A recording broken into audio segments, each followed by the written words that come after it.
What if you could transform mistakes into opportunities to grow your business?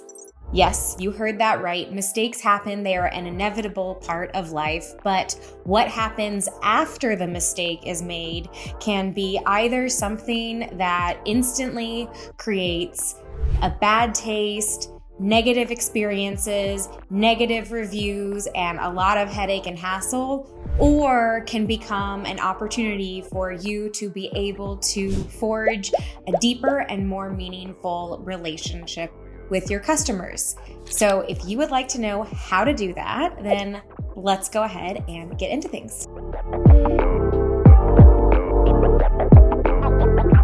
Hello, my name is Emma Shermer-Tamir. I'm the CEO and co-founder of Marketing by Emma. And today we're going to be talking about how to leverage mistakes as opportunities to grow your business. And there is a key piece of information that you have to know and you have to figure out in order to be able to do this effectively. But before we get there, let's dive into a couple of examples to see both a company that did a really great job and one that left something to be desired. So both of these examples are actually situations that I have recently found myself in as a customer. One as just a basic consumer and the other as a business customer where I have an ongoing relationship for many years. I'm automatically charged every month. And so your first gut instinct would be that if there's a company that I'm spending hundreds of dollars with every month, that they would feel a keen and strong interest to make sure to remedy mistakes as quickly as possible. But in fact, they were some of the big no-no doers, if you will. They fumbled this mistake opportunity. And frankly, if I had the time, which maybe they're banking on the fact that I don't, I would right now be investigating alternatives.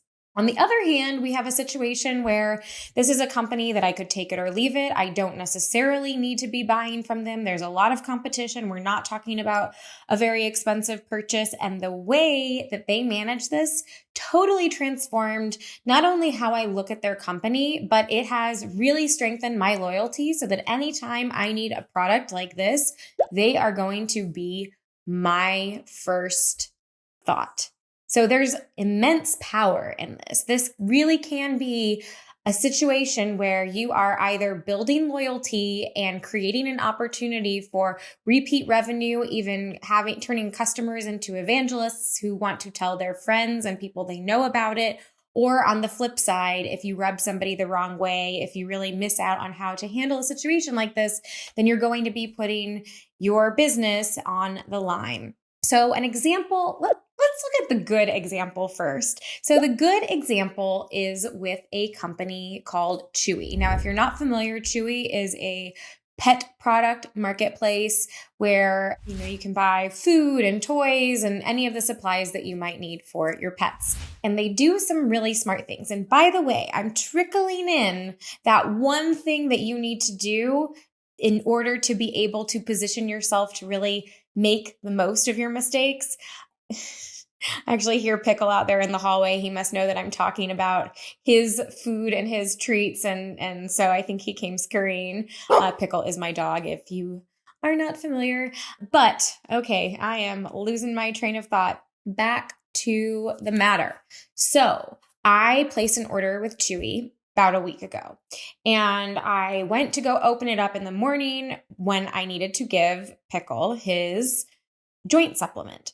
And I opened the box, the food was in there, the joint supplement was nowhere to be found. So I shot off an email. I was kind of irritated, if I'm being honest. And then I went along with my day.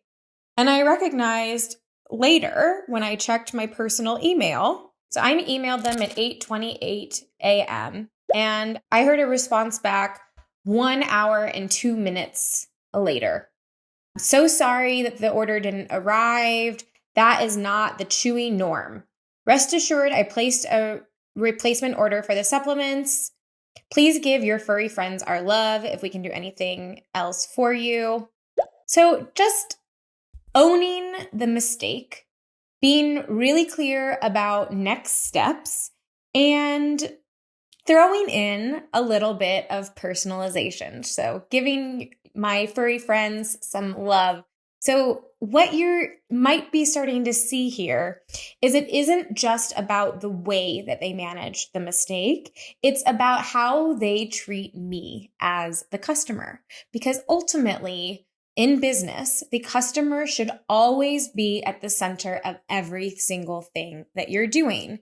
If the customer is having a negative experience, you need to be able to meet them where they are and then be able to do things that are not only going to help them feel seen, heard, understood, and resolve the problem, but to do it in a way that aligns with your brand.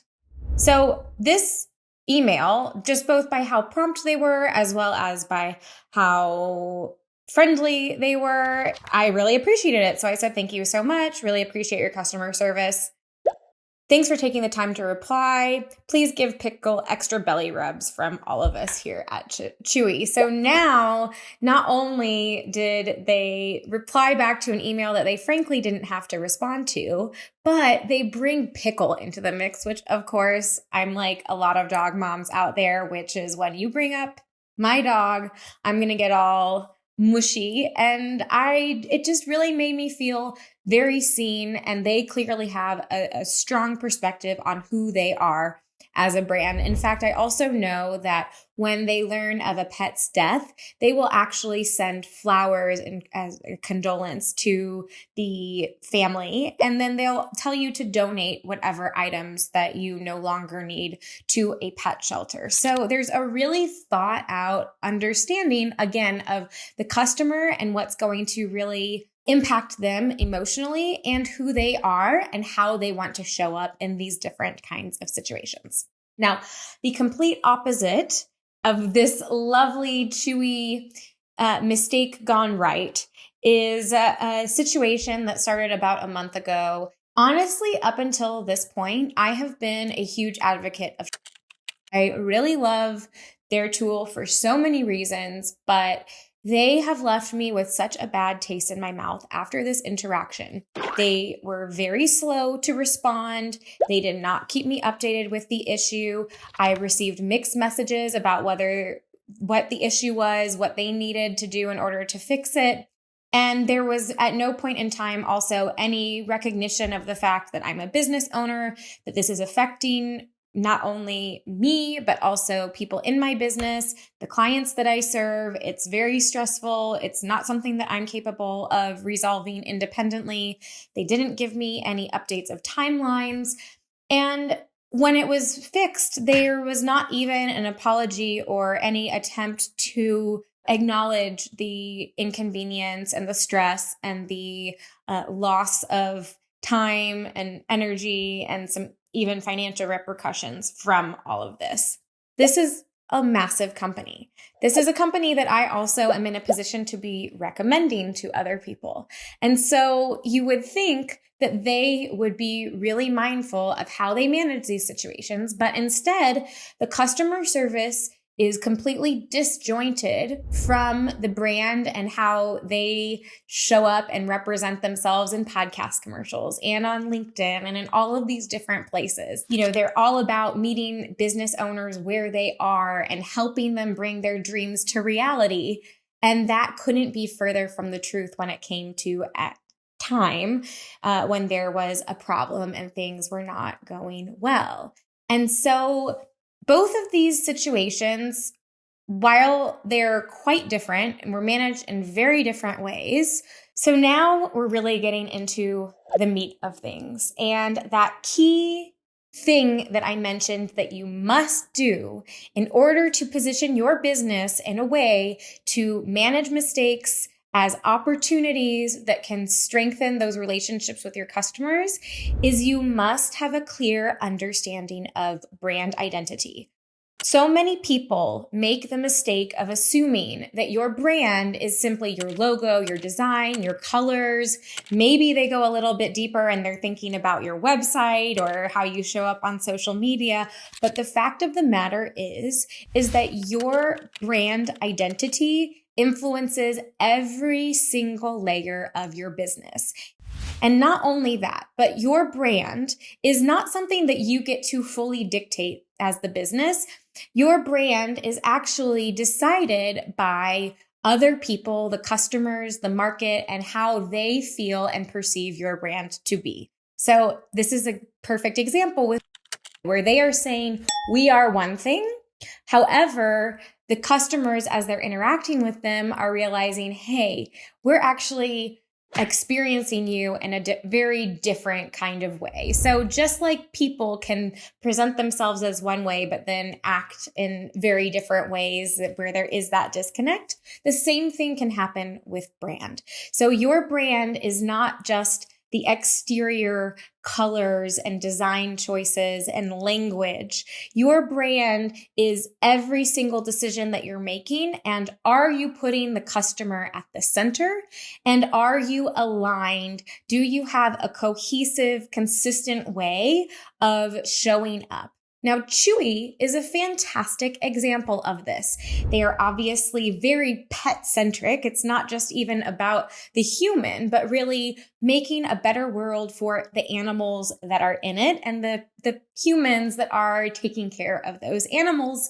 Almost in some ways, obviously still important, but the animals are integrated into every single piece of things. And it really makes such a huge difference. So that my frustration discovering at 8 a.m. that I don't have the joint supplement that I need to give Pighole is pretty quickly erased. Now, they did not offer me any monetary compensation. They didn't make a big whole thing about it. They responded promptly, so they fixed the issue. But they did it in a way that made me smile and that gave me a warm sense of, this is a company that I like doing business with. I know that they have a certain set of values and they don't just talk the talk, they walk the walk. They uphold those values. They make sure that those are integrated through every single part of their business so that even when I am dealing with a customer service representative, they are embodying those values, embodying that brand identity, and giving me an opportunity as the customer to be able to experience that and understand it in a deeper way. Whereas they are doing the opposite. They are saying they are one thing and acting in a different way. So they are not fully aligned with their brand identity and the way that they need to. And so as a result of that, the customer service representatives are operating in what is the expression? The brain and I don't know. I'm really bad with those expressions. Essentially, the limbs of the body are not speaking to each other. They're all kind of operating in separately.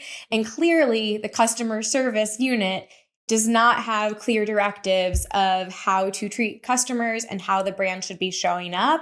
And that is reflected in the way that they engage with customers when their things are going awry. So you must figure out who your brand identity is. If you would like to dive deeper into the questions that you should be asking, I have a video all about this, which I will be sure to link in the eye and down below. But essentially, your brand identity is figuring out who your business is.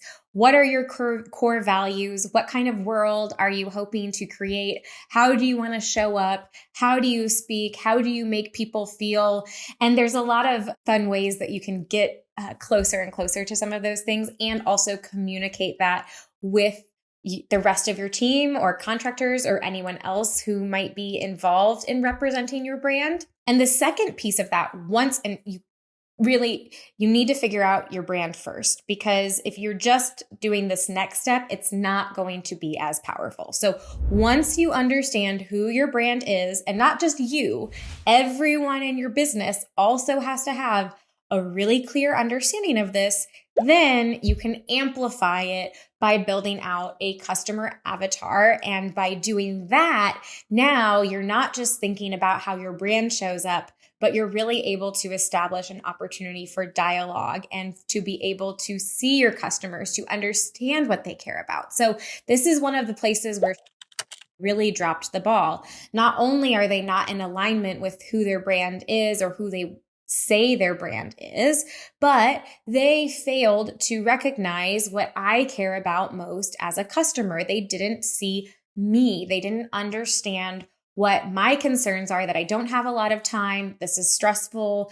And so maybe having a simple status update that I get sent automatically, or a link that I can go to see what the stage of resolution this particular issue is in, would give me that peace of mind without having to take up a lot of extra time from a specific customer service representative, constantly having to follow up and say, hey, I haven't heard anything from you for a day or two. Can you let me know where things are? So the customer avatar is essentially a profile of who your ideal customer is. So when you have a really clear brand identity and a really clear customer avatar, not only will all of the positive things that you're doing be more impactful and more resonant and more powerful, but even when you make a mistake, you now have actually a fantastic opportunity to build a deeper relationship that you may not otherwise have if everything was all going perfectly and according to plan. So if you want to know about how to create a customer avatar, I have that video also linked up in the and down below. I also have a great worksheet that will help you work through and consider all of the different things that you need to figure out in order to build out a really strong customer avatar that you can use to and give to your team and make the most of all the other things that we've talked about today. So we can't avoid making mistakes. Now, we shouldn't go making them intentionally, but we know that when they do happen, because we've laid this groundwork, we can actually transform those into strong brand building opportunities. Let me know what you want to see next. If you liked this, give it a like, subscribe, and be sure to check out whatever video YouTube is recommending to you now. Bye.